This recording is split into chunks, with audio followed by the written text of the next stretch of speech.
오늘 우리에게 주신 하나님의 말씀은 출애굽기 24장 그리고 출애굽기 32장입니다. 제목을 다 함께 읽어보겠습니다. 자기를 위하여 금송아지를 만들어 7번째 완전하게 하나님을 멸시하지 않고 온전히 예배하려면. 아멘. 저희가 지난 시간까지 10번째 하나님을 멸시한 사건에 대해서 함께 나눴습니다. 그런데 그 중에서 7번째 사건에 대해서는 저희가 아주 짧게 지나가면서 별도로 다시 한번 하겠다고 말씀을 드렸습니다. 10번이라는 것은 수도 없이 많은 이라는 관용어라고 말씀을 드렸습니다. 그 중에서 7번째 멸시 사건, 출애굽기 32장 1절에서 35절까지 있었던 시내산에서 금송아지를 숭배했을 때의 이 사건, 이것이 7번째에 배치되어 있었습니다. 7, 완전수죠. 특별히 7은 안식일이고 오늘날로 치면 예수님께서 부활하신 아침을 기념하는 주의 날, 주일이 됩니다. 그런데 이 7번째는 완전수 7이기 때문에 매우 중요했죠. 특별히 이 7번째 사건에 예배의 핵심과 관련된 것을 배치해 놓고 있습니다. 바로 시내산에서 금송아지를 숭배했을 때의 사건입니다. 그런데 제가 이 부분에 대해서는 2015년 9월 10일 새벽 예배 때도 한 적이 있었습니다. 아주 초창기죠. 개척했을 때 그때 새벽 예배 때 했었던 말씀이긴 하지만 다시 한번 여러분께서 이 말씀을 찾아보시기 바랍니다. 물론 이때는 새벽 예배였기 때문에 매우 짧게 지나갈 수밖에 없었습니다. 이때의 제목은 진정한 출애굽 이라고 하면서 거짓된 예배자에서 참된 예배자로 변화되는 것 자체가 진정한 출애굽이라고 말씀을 드렸습니다. 오늘은 보다 조금 더 자세히 나아가기로 하는데 그때 하지 않았던 이야기를 중심적으로 하도록 하겠습니다. 물론 오늘도 워낙 양이 많고 또 다른 10가지의 본문 중에 있었던 내용이기 때문에 매우 짤막하게 간략하게 지나갈 거긴 합니다. 그렇지만 중복되지 않은 것 중심으로 말씀을 나누도록 하겠습니다. 이 출애굽기 32장은 굉장히 중요합니다. 특별히 출애굽기 32장 하면 대부분의 성도님들은 오랜 신앙생활을 하신 분은 다 아신다고 생각하는 부분입니다. 바로 금송아지 사건이었죠. 그러다 보니까 별로 깊이 말씀을 보지 않는 경향이 있는 장이기도 합니다. 그러나 어느 정도 말씀을 깊이 보면 이 32장은 굉장히 어려운 장입니다. 이 32장의 배경은 출애굽기 24장입니다. 출애굽기 24장에서부터 32장까지 계속되는 이야기는 바로 시내산 언약이라고 하는 겁니다. 우리가 신앙생활을 할 때 시내산 언약이라는 말을 굉장히 많이 듣죠. 시내산 언약이 무엇입니까? 그러면 잘 모르시는 분이 의외로 많이 계십니다. 시내산, 하나님의 산, 호렙산이라고도 하고 또 모세가 하나님을 처음 만났던 산이기도 합니다. 이 시내산에서 언약을 받게 되죠. 출애굽한 이후에 백성들을 이끌고 광야로 갔는데 시내산에 도착해서 이때 그 유명한 십계명을 받는 이야기가 기록되어 있습니다.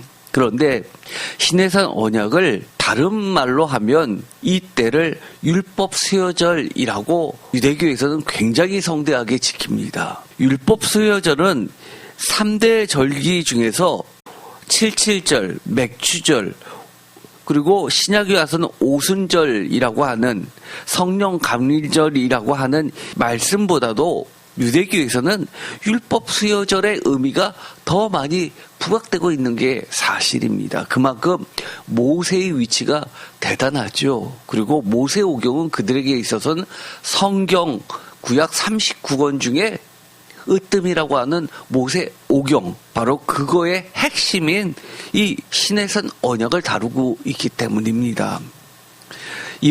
돌아오는 이번 주가 맥추감사절 아닙니까? 그만큼 이 출애굽기 32장과 출애굽기 24장 그리고 그 사이에 있는 모든 내용이 매우 중요하기 때문에 다시 한번 이 전체를 볼 필요가 있습니다. 출애굽기 24장의 핵심은 출애굽기 24장 3절과 12절입니다. 3절은 여호와의 말씀과 그의 모든 율례라는 말씀이 나오고요.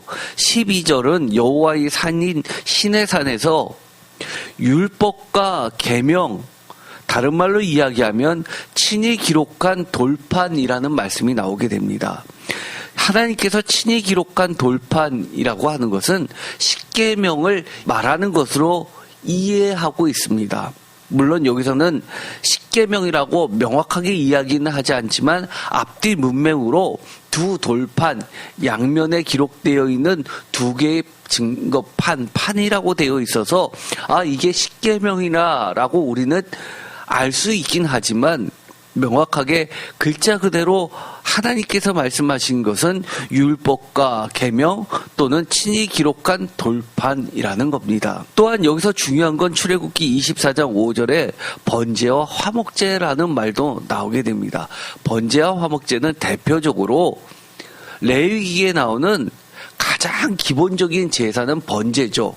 예를 들어서 속죄제를 할 때도 번제를 드리게 됩니다. 모든 제사의 가장 기본이죠. 태워서 드리는 제사이죠. 심지어 속죄제 말고도 속건제에도 이 번제는 들어가 있는 겁니다. 온전히 태워서 하나님께 바치는 거죠. 그런데 독특한 제사가 하나 있습니다. 화목제입니다. 하나님께 바칠 뿐만 아니라 예를 들어서 기름진 부분, 이 부분은 태워서 바치지만 살코기에 관련된 부분, 이것은 다 함께 제사에 참여한 자들이 나누는 겁니다. 예를 들어서 오늘날의 기독교에서는 이러한 전통이 예를 들어서 맥주감사절, 추수감사절 하면 지금은 좀 안 그런 것 같지만 제가 어릴 때부터 청년 때까지는 어떻게 했냐면 교회에서 떡을 만들어서 그걸 온 성도들에게 나눠줬습니다. 이거는 화목제 개념이죠. 그리고 이것이 조금 더 변형이 돼서 확대된 게 개신교에서는 보통 오전 예배를 드리고 또 전에는 저녁 예배라고 해서 보통 6시나 7시쯤에 드렸는데 요즘에는 주로 어떻게 하냐면 점심 예배를 점심을 같이 먹고 바로 2시나 3시쯤에 가능한 빠른 시간에 오후 예배를 하고 다 같이 헤어지고 저녁에 하는 저녁 예배가 많이 사라졌습니다. 그래서 이 점심시간이 화목제 개념으로 확대된 것이라고 볼 수 있는 겁니다. 즉 예배에 참여한 자들이 예배 음식을 다 함께 나누면서 서로 친교를 나누는 그런 제사가 바로 화목제입니다. 출애굽기 24장 1절 또 모세에게 이르시되 너는 아론과 나답과 아비후와 나답과 아비후는 아론의 아들입니다. 이스라엘 장로 70명과 함께 여호와께로 올라와 멀리서 경배하고 올라와라고 하는 것은 굉장히 구약 성경에서 중요한 단어입니다. 예를 들어서 시편에서 올라가는 노래라고 해서 예를 들어서 절기 때 먼 곳에서 유대인들이 남자들은 3번 무조건 반드시 예루살렘 성전을 방문해서 예배를 드리게 하는데 그때 순례자들이 올라오면서 예루살렘으로 오면서 부르는 찬양이 있는 겁니다. 120편부터 134편까지 15편이 바로 올라오는 노래입니다. 그래서 이 올라와라는 것은 성전으로 예배하러 간다라는 의미가 있습니다. 여기서도 여호와께 올라와라고 이야기하면서 예배, 기본적으로 경배를 전제로 하고 있습니다. 그런데 이스라엘 장로 70명이라고 하면 이스라엘 사람들에게서는 이 70이라는 숫자는 굉장히 중요하죠. 70인 성경도 이 70을 따르고 있습니다. 원래는 제가 그랬죠.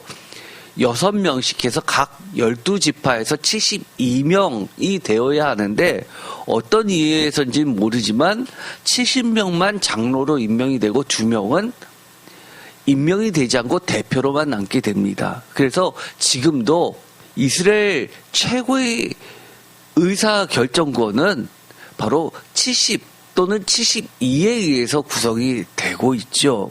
이스라엘 장로 70명과 함께 여호와께로 올라와서라고 하는 것은 바로 이 시내산 호렙산으로 올라와서 이 70명은 멀리서 경배하라는 겁니다. 물론 아론과 나답과 아비후도 이스라엘 장로 70명과 함께 멀리서 머물면서 특별히 2절 너 모세만 여호와께 가까이 나오고 특별히 모세만 특별한 위치에 속하게 되죠. 여호와께 조금 더 가까이 나와서 하나님을 대면할 수 있도록 하나님은 허락해 주시는 겁니다. 그러면서 그들은 가까이 나오지 말며 심지어 이렇게까지 이야기하죠. 백성은 너와 함께 올라오지 말지니다 라고 하면서 세 등분으로 나눕니다. 하나님, 모세 70인과 아론과 두 아들, 그리고 나서 맨 마지막 세 번째 구분은 백성들입니다. 왜 하나님은 가까이 나오라고 하면서도 모세처럼 그렇게 하나님께 가까이 나오지 않고 거리를 두게 하느냐라고 하는 것이 이상할지 모르겠지만 이 가까이 나오되 붙어있지 말고 어느 정도 간격을 유지하라라는 것은 다른 말로 이야기하는 것은 두려워해라라는 말입니다. 또는 경외하라라는 말입니다. 함부로 대하지 말라라는 이야기입니다. 예배는 기본적으로 어떻게 해야 되는 겁니까? 두렵고 떨리는 마음으로 조심스럽게 하나님과 나 인간은 같을 수가 없는 그 본질을 인정하고 하나님의 방식대로 나아가는 겁니다. 어떤 분들은 이해가 안 된다고 가까이 나가면 되지 라고 생각한다면 그것부터가 예배가 아닌 거죠. 하나님이 정한 방식대로 하라는 겁니다. 거기에는 우리의 생각도 경험도 다 내려놔야 되는 거죠. 물론 신약에 가서 예수님께서는 자신의 몸으로 그 간격을 없애셨습니다. 그것은 우리가 하나님께 나아가는 유일한 길이 예수 그리스도라는 것을 증명하는 것이죠. 3절 모세가 와서 여호와의 모든 말씀과 그의 모든 율례를 백성에게 전하매 그들이 한 소리로 응답하여 이르되 다 같이 읽겠습니다. 여호와께서 말씀하신 모든 것을 우리가 준행하리이다. 아멘. 바로 이겁니다. 예배가 뭡니까?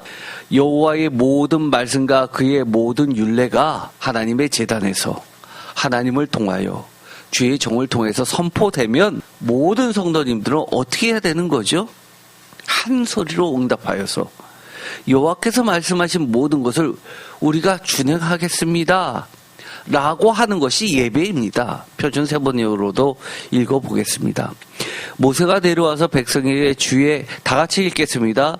주의 말씀과 법규를 모두 전하니 온 백성이 한 목소리로 주께서 명하신 모든 말씀을 지키겠다고 대답하였다. 아멘. 내가 지키고 싶은 것만 골라서 이것이 나한테 복이 될 것 같으니까 그 부분만 지키겠다고 한다면 그거는 기본적으로 예배가 아닙니다.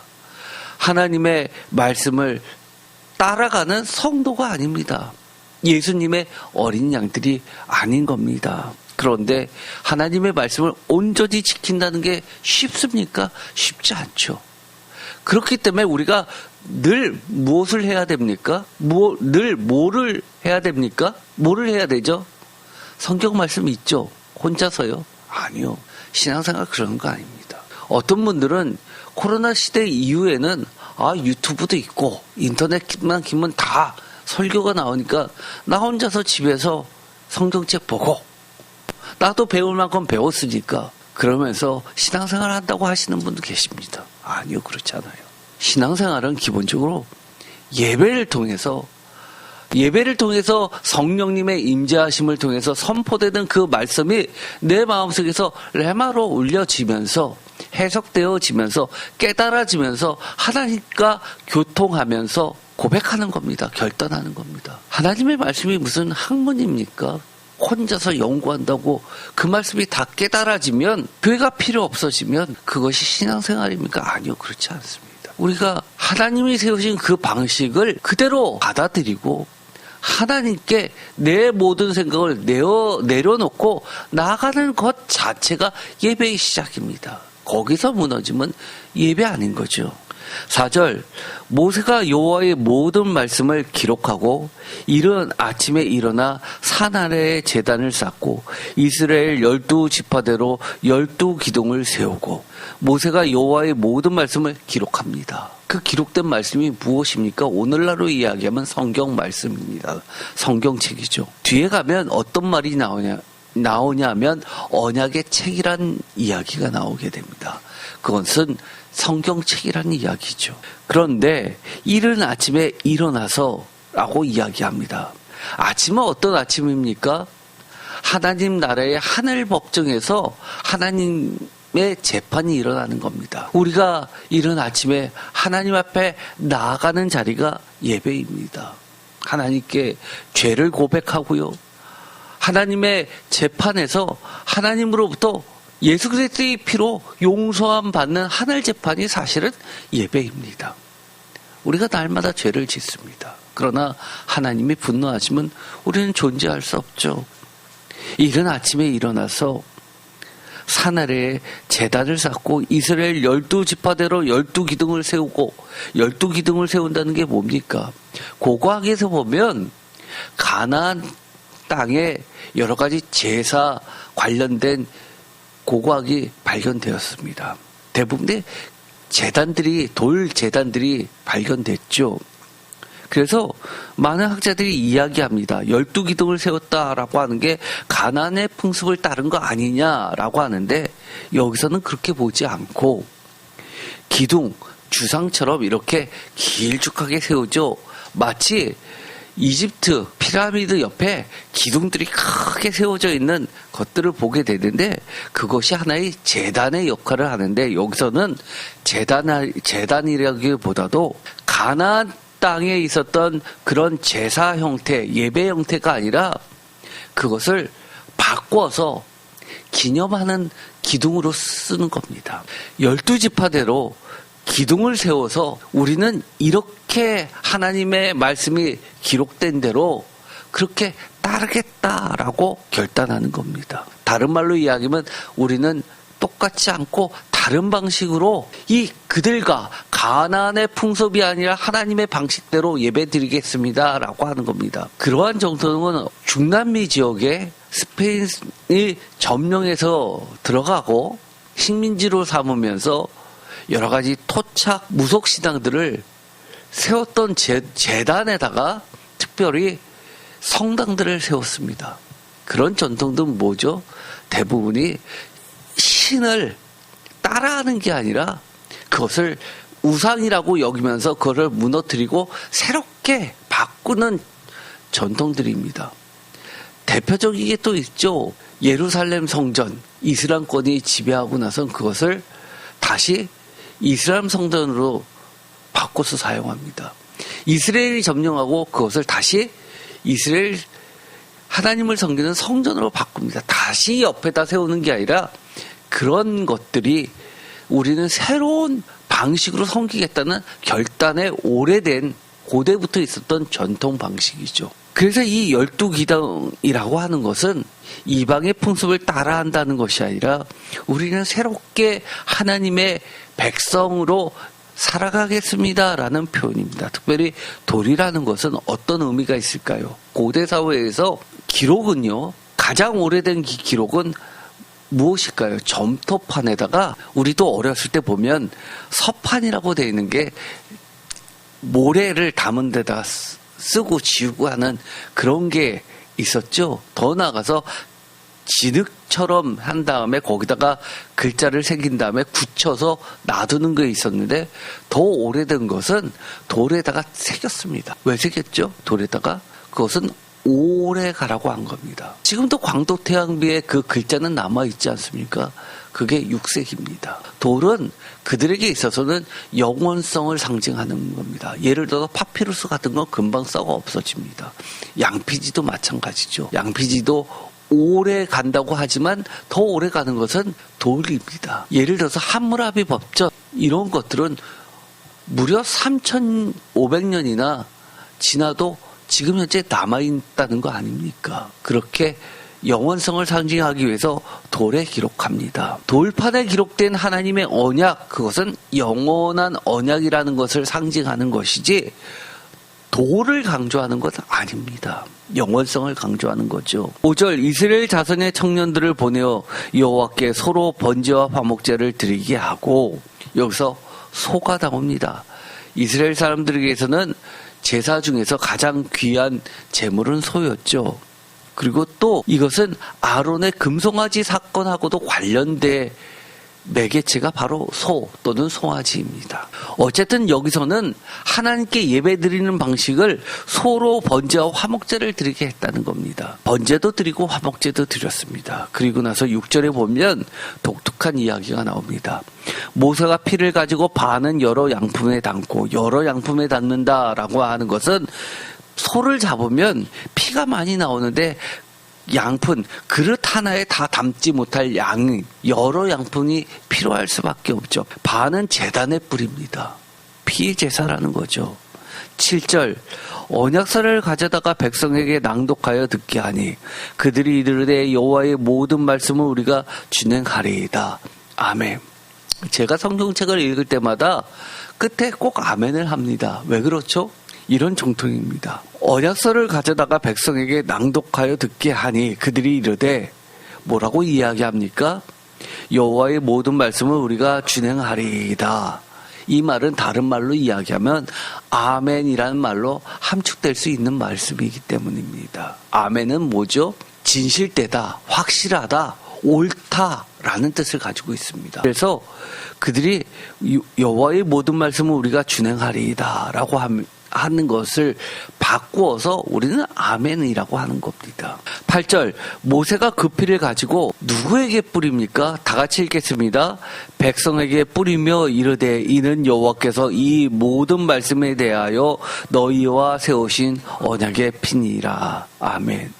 언약의 피라고 합니다. 예배를 뭐라고 바꿔서 이야기하냐면 언약의 피라고 이야기하면서 실제로 그 양푼에 담은 여러 피의 절반을 백성들에게 뿌립니다. 나머지 반은 제단에 뿌리죠. 왜요? 제단을 거룩하게 하는 겁니다. 희생제사죠.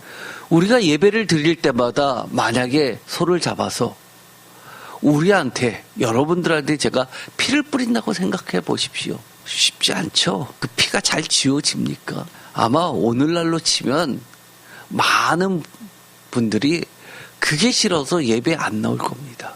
그런데 오늘날로 이야기하면 이 피가 무엇으로 바뀐 것 같습니까? 예수 그리스도 십자가의 언약의 피로 바뀐 겁니다. 우리가 예배를 드리지만 예수 그리스도의 이름으로 기도하고 예수 그리스도의 이름으로 또 우리가 말씀을 전하고 받아들이고 하는 모든 것이 예수 그리스도의 십자가의 피를 뿌리는 행위와 같아지는 겁니다. 왜냐하면 그것이 돌판에 영원히 새겨진 피이기 때문입니다. 그런데 우리가 이미 알고 있죠. 십계명 돌판에 새겨진 영원한 언약이라고 하는 그 십계명도 깨졌습니다. 돌도 그들이 생각하기에 영원하다고 생각하는 것도 깨질 수 있는 겁니다. 많은 분들이 그렇게 이야기합니다. 왜 십자가 사건은 한 번 기록되어 있는데 십계명 사건은 왜 2번 기록되어 있습니까? 그렇게 질문하시는 분 계십니다. 여러 가지 이론은 있을지 몰라도 저는 그렇게 생각합니다. 돌판은 세상 사람들이 생각하기에 영원하다고 생각하는 것이지만 그것도 깨질 수 있는 겁니다. 그러나 예수 그리스도의 그 영원한 언약은 깨질 수 없다는 겁니다. 하나님께서는 다시 세워주십니다. 2번째 돌판, 이것은 돌에 새겼지만 바울은 이야기하죠. 예레미야도 마찬가지입니다. 마음에 새겨줍니다. 예수 그리스도 성령님에 의해서 새겨진 새 언약, 예레미야서 31장 31절. 이것이 신약 아닙니까? 출애굽기 24장 11절에 화목제가 나옵니다. 굉장히 중요한 포인트입니다. 출애굽기 24장 9절, 모세와 아론과 나답과 아비후와 이스라엘 장로 70인이 올라가서 하나님의 산으로 올라간 거죠. 10절, 이스라엘의 하나님을 보니 그의 발 아래에는 청옥을 편듯하고 하늘같이 청명하더라. 이스라엘의 하나님을 배웠다라고 하는 것, 성경에 보면 구약의 하나님을 본 자는 다 죽음을 면치 못합니다. 그러나 그들은 하나님을 배웠다라고 합니다. 직접 얼굴과 얼굴을 대고 보았을까요? 아니요. 여기선 그렇게 이야기하지 않습니다. 하나님을 직접 대면한 자는 모세 말고는 없다고 하죠. 그들은 빽빽한 구름 속에 또는 칠흑같이 어두운 어둠 속에 가려져 있어서 목소리만 들으면서 하나님을 배웠다라는 것으로 보는 것이 적합합니다. 오늘 우리가 예배를 드립니다. 하나님을 뵌 겁니다. 제가 그랬죠. 예수님께서 하셨던 말씀, 하나님을, 아버지를 보여달라고 하니까 나를 본 자는 아버지를 보았다라고 이야기합니다. 저는 그렇게 이야기하죠. 안 믿는 자리 나에게 하나님을 보여줘봐. 그러면 내가 하나님 믿을게 라고 하는 그들에게 저는 이렇게 이야기합니다. 예수님을 본 자는 하나님을 본 것처럼, 성경책을 본 자는 예수님을 보았고 하나님을 본 것이라고 얘기합니다. 예배를 드리는 자는 하나님을 본 것입니다. 여기서 특별히 청옥을 이야기하는 것은, 청옥은 푸른색 보석입니다. 하늘을 상징하죠. 그래서 요한계시록에 보면 청옥, 하나님의 보좌의 색깔은 푸른 계통이 두드러지게 나타납니다. 청옥뿐만이 아니라 푸른 계통의 보석들로 하나님의 보좌를 설명합니다. 그만큼 하나님은 높고 높이 계신 분이라는 것을 알려주는 겁니다. 11절, 하나님이 이스라엘 자손들의 존귀한 자들에게 손을 대지 아니하셨고 그들은 하나님을 뵙고 먹고 마셨더라. 존귀한 자들이 누굽니까? 아론과 두 아들과 그리고 장로 70인들입니다. 왜 존귀한 자들이라고 했습니까? 존귀한 자들은 기본적으로 지도자를 이야기합니다. 이 70명의 대표, 이들에게는 하나님께서 손을 대지 않았다라고 하는 것은 죽게 하지 않았다, 살려주셨다라고 하면서 증인으로 세우시는 겁니다. 이들이 내려가서 백성들에게 하나님을 증거하라는 겁니다. 하나님께서 우리를 성도로 부르셨습니다. 왜 부르셨습니까? 하나님을 뵙게 하셨습니다. 성경 말씀을 읽게 하셨습니다. 왜 살려두십니까? 죽음에서 건져주십니까? 하나님을 모르는 자들에게 증거하라는 겁니다. 하나님을 뵙고 먹고 마셨더라 라고 하는 것은 화목제를 이야기하고 예배를 이야기합니다. 출애굽기 32장에 보면 출애굽기 24장 11절에 나왔던 이야기를 반복합니다. 아까도 이야기했지만 출애굽기 32장은 금송아지 사건이라고 말씀을 드렸죠. 출애굽기 32장 5절, 아론이 보고 그 앞에 제단을 쌓고 이에 아론이 공포하여 이르되 내일은 여호와의 절이니라 하니. 6절 다 같이 읽겠습니다. 이튿날에 그들이 일찍이 일어나 번제를 드리며 화목제를 드리고 백성이 앉아서 먹고 마시며 일어나서 뛰놀더라. 아멘. 6절에 보면 무슨 이야기가 나오죠? 번제, 화목제 얘기가 나오고 더욱이 그들이 일찍이 일어나. 지금까지 이 6절을 보면 무엇이 생각납니까? 24장에 모세와 두 아들과 또 70인 대표들이, 지도자들이 모세와 함께 하나님의 산에 올라가서 했었던 모든 것이 그대로 반복되고 있습니다. 그런데 모양은 똑같은데 32장 6절의 사건은 무엇입니까? 참된 예배입니까? 24장은 참된 예배죠. 하나님이 계시는 예배입니다. 그런데 이 32장은 어떤 예배입니까? 거짓 예배입니다. 우상 숭배입니다. 아무리 모양은 같아도 비슷해도 하나님이 안 계시면 그건 예배 아닙니다. 우상 숭배입니다. 교회에 왔습니다. 이름은 교회라고 되어 있습니다. 이단 아닙니다.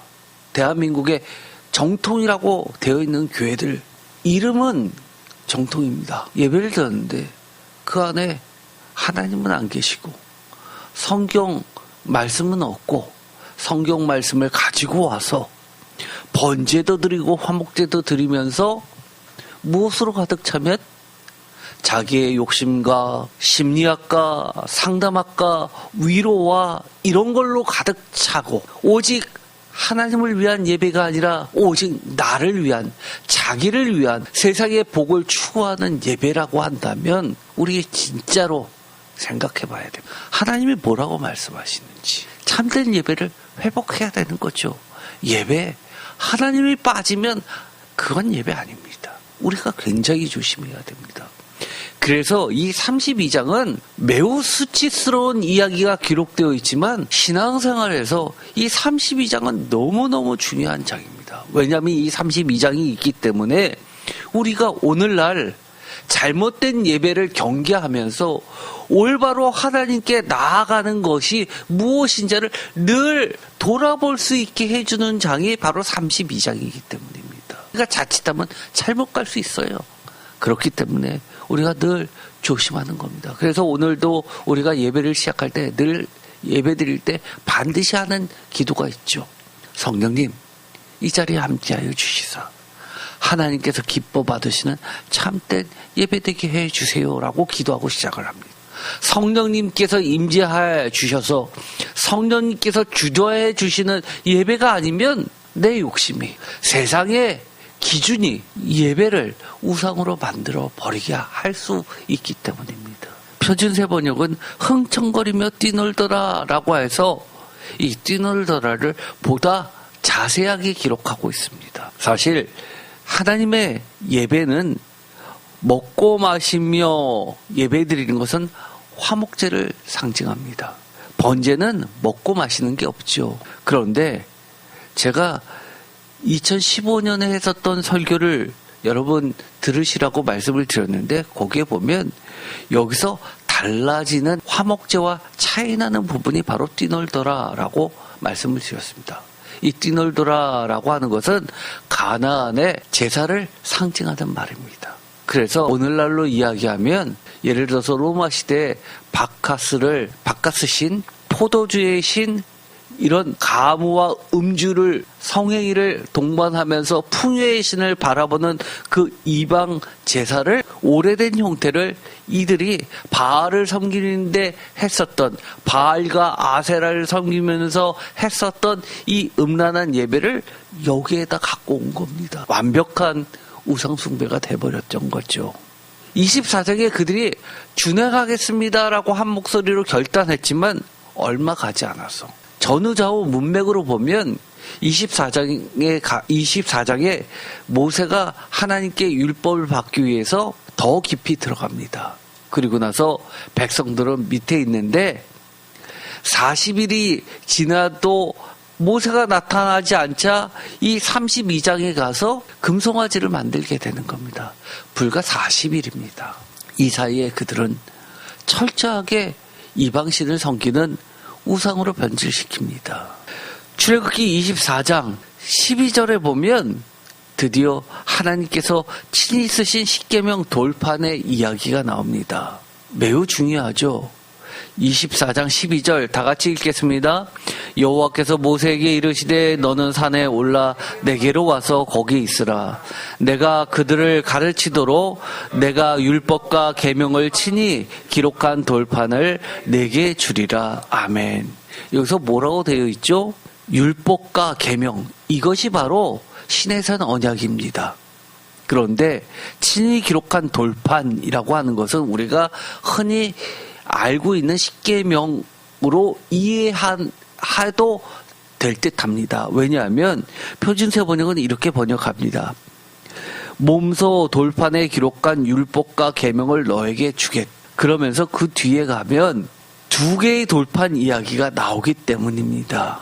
그런데 여기서 보면 율법과 계명, 표준세 번역은 돌판에 기록한 율법과 계명이라고 해서 이 율법과 계명이라고 할 때는 우리가 흔히 구약에서 율법과 계명이라고 할 때는 십계명만 말하는 게 아닙니다. 그렇죠? 많은 율법과 계명이 있지 않습니까? 쉽게 말해서 24장에서 32장 사이에 들어가 있는 많은 계명들이 있습니다. 그리고 그 뒤에 또 계명들이 나오는 것들이 있죠. 대표적인 게 보니까 정결법이라고 하는 것들이 있습니다. 그리고 여러 가지 재판에 관련된 법들도 있죠. 희년에 관련된 이야기들도 있습니다. 여러 가지 율법과 계명 모두를 다 포함하는 것인데 그것을 돌판에 십계명으로만 이해하기에는 이 부분이 약간은 어렵습니다. 그래서 학자마다 많은 해석들을 내놓고 있는 게 사실 이 본문입니다. 그래서 24장과 32장은 깊이 들어가면 굉장히 어렵지만 이것은 나중에 별도로 하기로 하고 오늘은 짧게 대의에 맞춰서 말씀을 나누면 여기서는 시내산 언약 또는 십계명 이렇게 이해하시면 크게 오류는 없을 듯 합니다.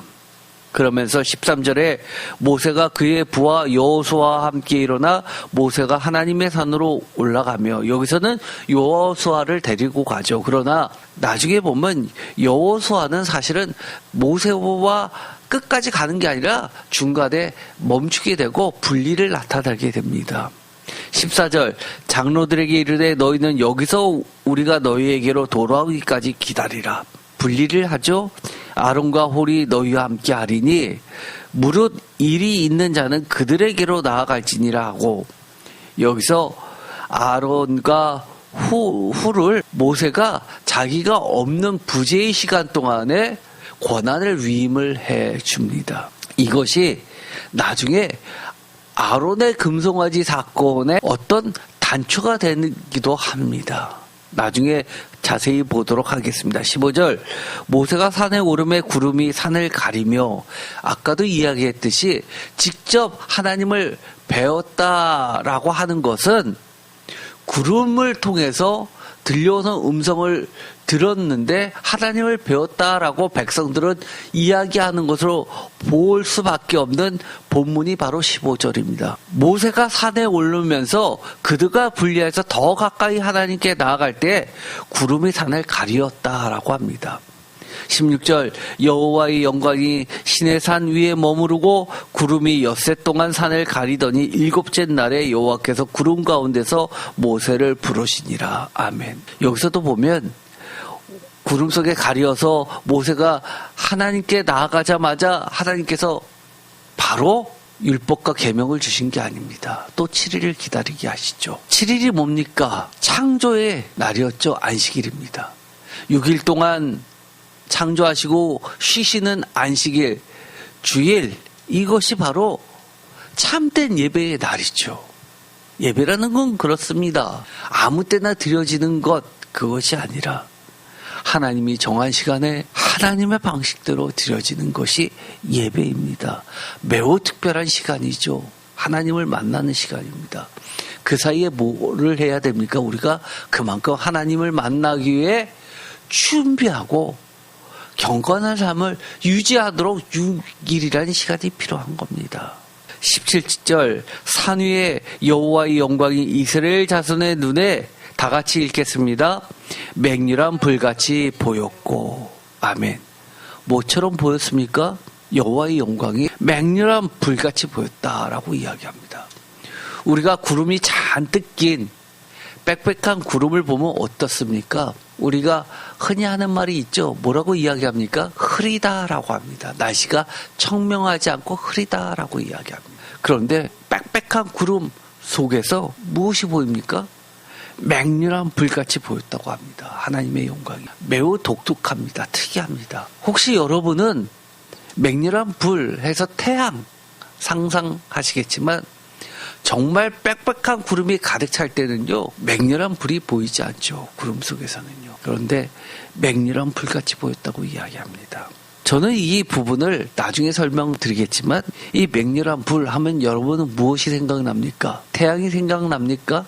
그런가요? 저는 이것을 보는 순간 이것부터 생각났습니다. 오순절 사건에 뱀의 혀처럼 갈라지는 불같이 임한 성령이 생각났습니다. 그래서 그렇구나 라고 하면서 77절, 오순절, 맥추절 이것을 율법 수요절이라고 하면서도 바로 성령 감리절이라고 하는 이유겠구나라고 깨달아졌습니다. 과거에는 왜 꼭 오순절날 성령이 임하시나라는 생각을 평신도 때 제가 했었습니다. 그런데 구약에 이미 하나님께서는 예표해 주신 겁니다. 율법 수요절 이것은 성령 강림, 여호와의 영이 강림하지 않으면 돌판에 남겨진 십계명이나 마찬가지라는 겁니다. 바울이 뭐라고 이야기했습니까? 우리가 이제는 모세가 읽던 방식대로 하나님의 말씀을 읽지 말고 수건을 하나님과 직접 얼굴을 대면하여 보듯이 그렇게 성령으로서 새롭게 성경을 읽어나가야 된다라고 이야기한 게 로마서 8장입니다. 성령님이 아니면 우리는 하나님의 말씀을, 영원한 하나님의 말씀을 옳게 이해하고 해석할 수 없습니다. 18절 모세는 구름 속으로 들어가서 산 위에 올랐으며 모세가 40일 40야를 산에 있으니라. 아멘. 여기서 보면 40일 40야를 산에 있으면서 그 기간을 동안 하나님과 대면하면서 이야기하면서 예배드리면서 하나님의 말씀을 듣습니다. 그 모든 것이 하나님의 율법과 계명이라고 이야기하는 겁니다. 비록 돌에 새긴 십계명은 돌판은 10개의 계명으로 되어 있지만 이것 외에 우리가 시내산 율법이라고 하는 것은 24장에서 32장 사이에 있는 수많은 여러 가지 정결례법, 율법, 계명들이 구두로서 모세가 백성들에게 선포합니다. 그 많은 이야기는 이 40일 기간 동안 하나님께 들었던 여러 가지 말씀들을 전한 것이 되는 것으로 보는 것이 오히려 적합할 듯합니다. 또한 40일이 뭡니까? 40일은 세상 완전수 4, 사방팔방 나타내는 4 곱하기 완전수 10이죠. 세상에서 온전한 우리가 한평생 사는 기간 동안에 겪게 되는 모든 경우의 수를 포함한 하나님의 말씀들입니다. 예수님도 광야에서 시험을 받을 때 40일 금식을, 그만큼 40일은 우리가 세상을 살아갈 때 한평생 반드시 믿고 따라야 될 온전한 기간을 의미합니다. 출애굽기 32장에도 이 24장의 이야기가 반복됩니다. 15절 출애굽기 32장 15절 모세가 돌이켜 산에서 내려오는데 두 증거판이 그의 손에 있고 그 판의 양면 이쪽 저쪽에 글자가 있으니 증거판 둘, 십계명 돌판 두 개를 상징하면서 앞뒤에 다 새겨져 있다라고 되어 있습니다. 16절 다 같이 읽겠습니다. 그 판은 하나님이 만드신 것이요 글자는 하나님이 쓰셔서 판에 새기신 것이더라. 아멘. 손수라고 번역합니다. 표준세 번역은요. 다 같이 읽겠습니다. 그 판은 하나님이 손수 만드신 것이며 그 글자는 하나님이 손수판에 새기신 글자이다. 아멘. 오늘날에 이 돌은 영원한이라고 해석해야 된다고 말씀을 드렸습니다. 하나님이 영원한 계명을 직접 만드시고 직접 손수 쓰셨다고 합니다. 성경책 누가 썼습니까? 하나님이 직접 만드신 것이고요.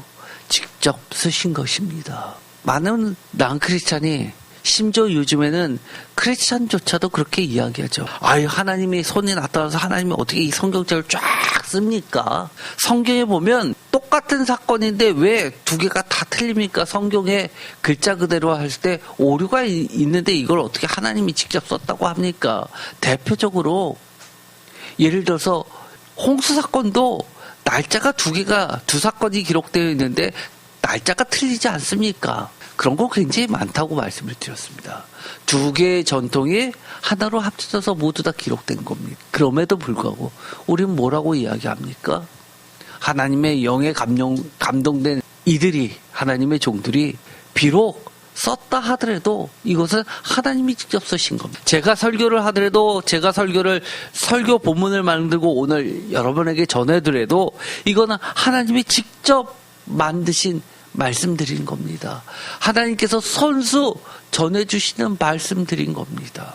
그래서 예배는 거룩하고요. 특별한 시간인 겁니다. 출애굽기 24장 17절의 이 맹렬한 불, 제가 이야기했죠.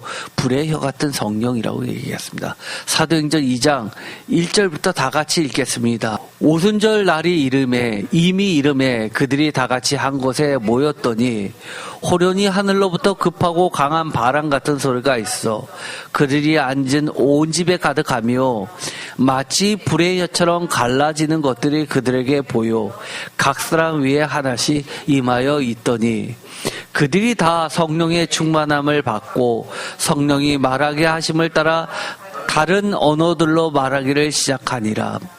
5절 그때 경건한 유대인들이 천하각국으로부터 와서 예루살렘에 머물러 있더니 아멘. 이 사도행전 2장 1절부터 5절까지를 보면 어떤 것이 생각납니까? 출애굽기 24장이 생각나지 않습니까?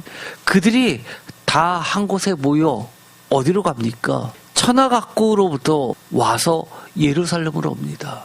예루살렘, 그들이 생각하는 이 예루살렘 성전은 무엇입니까? 전 세계에서 가장 높은 것이 하나님의 성전 예루살렘이라고 그들은 생각했던 겁니다. 경건한 유대인들은 온 세상 사람들을 대표하는 지도자들입니다. 그들이 하나님의 손으로 올라오는 장면은 출애굽기 24장 율법 수여절을 상상하게 만듭니다. 너무나 복사판입니다.